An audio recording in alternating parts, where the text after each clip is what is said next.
Hi, welcome to the Gloriously Unready podcast, all about being unready for anything.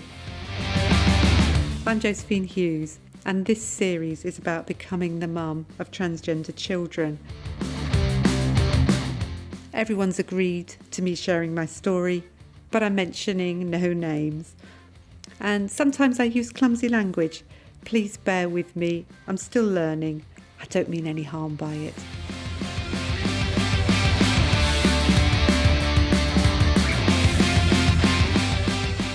When you're a parent, your ultimate goal is to keep your child safe. You want them to be safe and you want them to be happy. And when your kids come out as transgender, one of the things you can really worry about is the changes that they might make as part of transitioning. And in particular, the medical changes and the surgical changes are a worry. So how do you manage to support your children through something that perhaps you might not choose for them yourself? And that's what we're talking about in this episode. But since I've recorded this episode, I've heard some more information. So please stay tuned to the end where I'll talk a little bit more about those changes. People will say things like, oh, it must be so nice for your daughters to have each other. But they very rarely talk to each other about being transgender. It's just that doesn't happen. And so it's part of me that thinks, oh, we're not a very good family about talking about our feelings. But I think there's a couple of things around that. One is that you build up, I think in a family, you do build up a level of respect for each other. And that comes over time. And that comes from making day-to-day decisions about being respectful towards each other. And I think, obviously, my children vary as well. So I've maybe talked to one of the children much more about their journey than the other one. But the really nice thing about that is that I can use the information gleaned from one to support the other. So in some ways, having two transgender daughters has been really helpful. And it's been good from that point of view because one of them isn't quite as talkative as the other. But that's all right. And I can use what I've been learning to support her anyway. And so I think in terms of us all talking together, it's very interesting, I think, when you're talking to your children, because quite often if you just sit down with them, I don't think they really tend to talk as much as if you're doing something together. So it was sort of going for a walk together, driving them to places. I always find sitting in the car, driving, that's when the children tend to talk to me the most. And although it's been more difficult in recent years because we don't have those things going on because my children have left home now, it was really particularly important at the start. Casual conversations, little questions.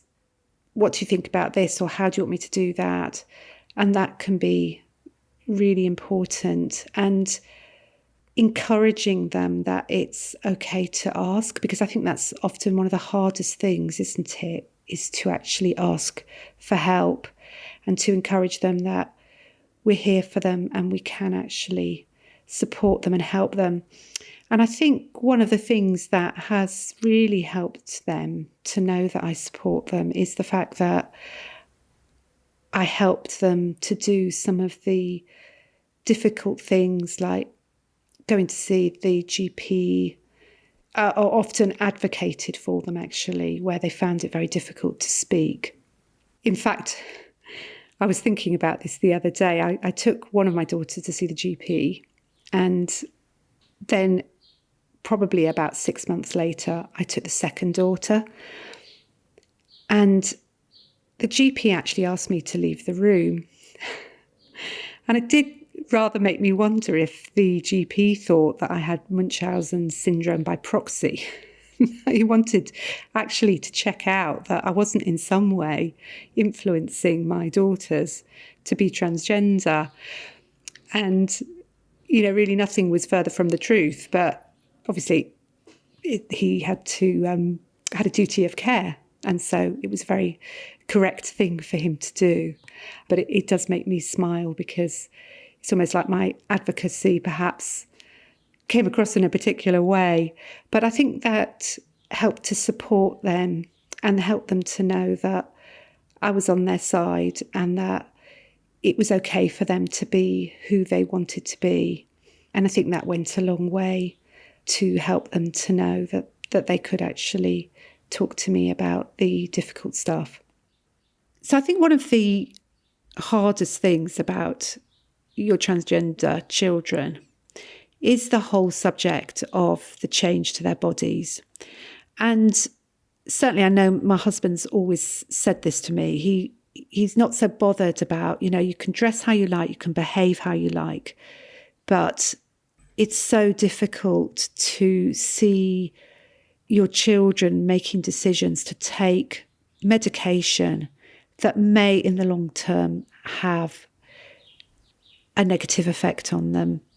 And in particular, I think the most obvious thing is the change. The change to their fertility is actually something that can be quite difficult to find the courage to support. And there's a lot more I could say, I probably will say about fertility, but I think you look at it and you think, do they understand the ramifications of what they're doing? Will they change their minds later? Because, when you're in your early 20s, unless, obviously, I always knew that I wanted to have children, but I have met people over time who've said, no, I don't want to have children. And then subsequently, when they're older, they do decide to have children. And I thought with my children, will they change their minds? And I think one of the hardest things for me was to support them when they started taking their medication, particularly with one of them who, as a younger person growing up, had always said, yes, I'm going to have a family, I'm going to have 6 children. That's what I want to have. And so you think, will they go back to that? And will they regret it? And is it going to be hard for them? But again, I think it's about recognising that they have their own lives, and it's about choosing to respect their right to choose. It's about choosing their right to make mistakes.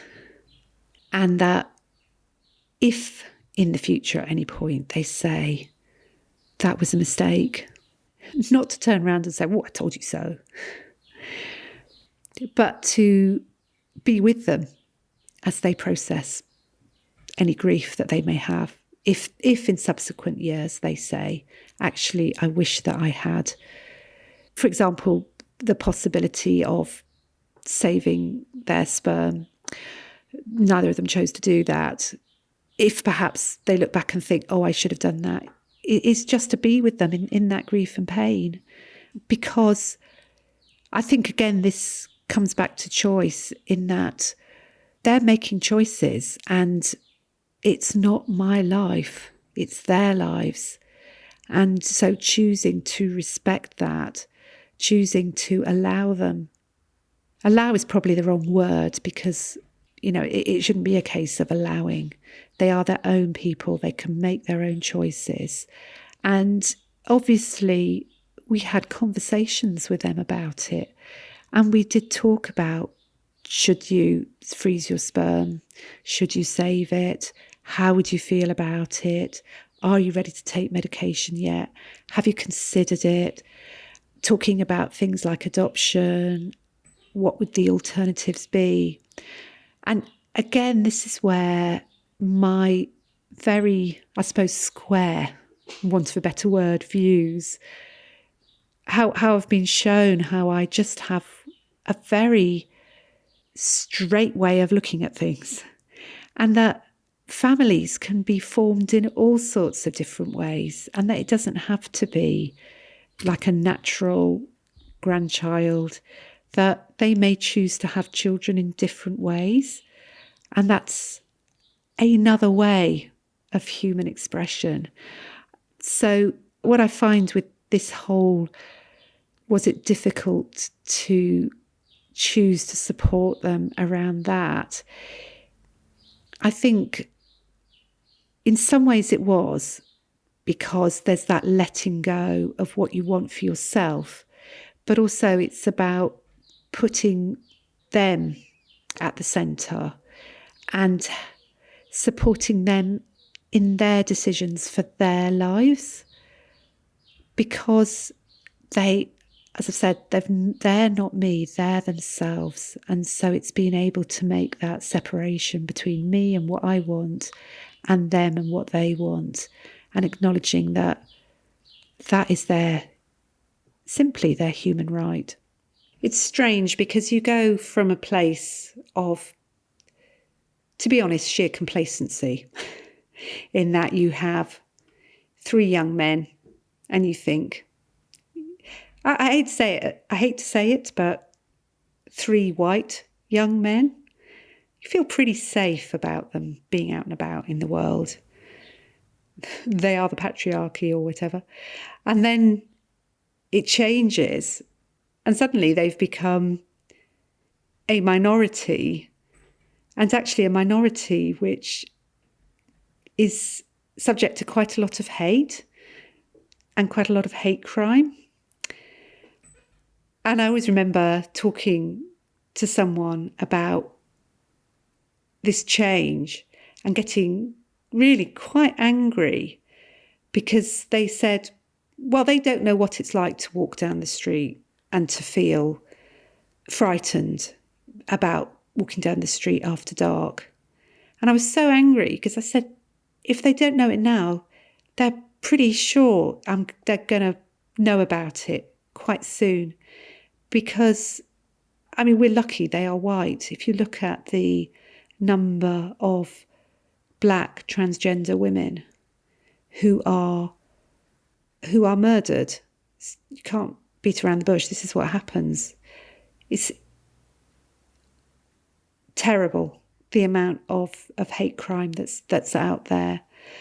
And so you move from this place of, as I say, feeling fairly complacent. I mean, it's maybe worry about them going out and drinking too much. But generally you sort of think they'll probably be okay. And, you're then, it's almost like welcome to my world from all the mums of girls, really. These are the things we worry about for our girls. But also, again, there's that extra dimension of them being transgender women as well as being women. So you do start to be more concerned about their safety. And there's also this real mama bear that comes out in me. And I have to be really careful about what I do with my online consumption, because I can easily fall down Twitter rabbit holes, and I can easily find myself getting quite upset and irate at some of the things that's said about transgender people, particularly transgender women, because there's an awful lot of just what I would call rubbish spoken about in terms of transgender women. And most of it is just extraordinary and laughable if people weren't serious about it.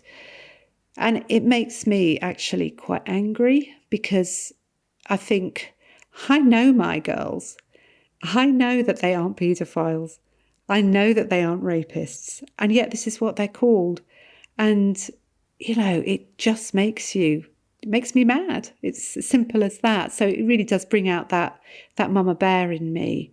And I have to choose to walk away and not get involved in these fruitless discussions with people, because it's just people throwing rocks at each other, really. So I've had to learn how to manage that, which is something that I didn't really expect. But also, I think the positive side of this is that it's so easy to be complacent when you have a nice life, isn't it? You're not affected by disability. You're not affected by the fact that you've got a particular colour skin. And so, in a sense, it's been a real object lesson for me. And it's good for me to be in this position and to know, not really know, because I can't know what it's like to be the mother of, say, black children, but to sort of have a little bit of an understanding as to what it's like to be frightened for the safety of your children. And so, in a sense, it's made me, I think, a more empathic person towards people who have issues such as, say, disability, where they just get ignored or talked over, whatever. So in that sort of sense, I think it's actually been a really good object lesson for me. The concept of choice is so important to me. And the reason why choice is so important to me is I think that's where we have freedom. And this is when all else fails, we still have the freedom to choose how we're going to react. And there's a really wonderful writer, Viktor Frankl, who was incarcerated in Auschwitz. And this is what he learnt. Even in the last moments of life, he saw people making a choice. And so he said that he would watch men give away their bread, knowing that that would mean they would actually starve to death. But in that moment, they chose to help other people. It just amazing, an amazing description of the power of the human spirit in the most terrible of circumstances. And what Viktor Frankl says is that when all else is taken away from us, we still have a choice, and that's how we choose to respond. And I find that such a helpful thought, really, because that is the road to freedom, I think. We don't have to be, in a sense, a why me sort of person. We can actually say, okay, what do I do about this? Where do I go from here? How can I choose? There's so many more layers to this, because I think, again, with my counsellor hat on, one of the things we learn about is the way that we often respond can be almost like there's this response that rises in us that is almost our first response. And that comes from the deep survival part of our brain. And the messages from that deep survival part of your brain reach you quicker than the messages from the thinking part of your brain, the bit that's able to take a step back and just have a moment to think. And one of the processes of counselling, and in particular I found mindfulness helpful for this, is it develops your thinking brain. In a sense, you give yourself just that little bit of extra time so that you don't have to respond out of that very deep primal survival part of your brain. It doesn't always happen. You can easily get triggered by stuff. And if you were always able to respond out of that thinking part of your brain, you'd be a saint probably. But gradually over time, you can develop a capacity to choose your response more slowly, shall we say. And that comes with practice. And it comes with, I think, healing. And healing can take time, but it comes with, in a funny sort of way, it comes with love as well. And I'd say in all the work that I've done in therapy and in personal development, that gradually it's this seeping through of knowing, self-love. And that as you do that, as you learn to accept yourself more, and part of that accepting yourself is about being compassionate towards yourself and saying, when you've made a mistake, yeah, you're just being human. As that happens more, you find yourself calmer. And as you're calmer, when things come up, you find that you're not reacting quite as quickly. And I think it's that helps you to have the choice that Viktor Frankl talked about, to be able to choose almost that higher self, that part of you that It's in all of us. That's the thing. It's in all of us. We all have this capacity. As humans, this is who we are. We have this brain. We have this capacity. We've got this very mammalian desire to nurture. It's within all of us. It's not that some of us are special and have got it and others haven't. It's within all of us. But in order for it to grow, we need to have the conditions that help it to grow. And I've, through my life, have been lucky enough to have those things in my life that have helped me. And I believe that it's really funny, but I believe that in a sense, a lot of things led me to the point where I was ready to hear my children tell me what they had to tell me. And perhaps part of that is so that I could tell my story later on. But yeah, I think that it's really helpful to remember that even when circumstances are hard, we can choose how we respond to them. We never know when circumstances around us are going to change. But what we can do is we can make a choice about how we respond to those changes. And some of the journey that I've been on is learning how to get my head around the changes that my children are choosing for themselves. And this happened again to me recently. I experienced new information coming up for me in terms of transgender children and their fertility. I thought I knew what was happening, but in fact, I hadn't realised that medical science, of course, has moved on since they first came out. There's still research going on, and I had to get my head around this new research. And what it's showing, it's only small-scale studies because not many transgender people are actually looking to have children. But these small-scale studies are consistently showing that if a person desists from their hormone medication, their fertilities return. And I've always known that this was true for females at birth, but I hadn't realised it was also true of those assigned male at birth. There's so much misinformation out there, it causes a lot of fear. So I wanted to share this latest research that I've heard about that comes from a very high level of government. And to remember, things are always changing. Science is making new breakthroughs all the time. We don't know what situations we're going to find ourselves in, but there is power to choose how we will respond to those situations. We always have that choice, and within that choice, there's freedom, and we can choose according to our dearly held values. Thanks for listening. Parents of transgender young people, download my free guide, Help My Child is Trans, at the website gloriouslyunready.com, where you can also find out more about me.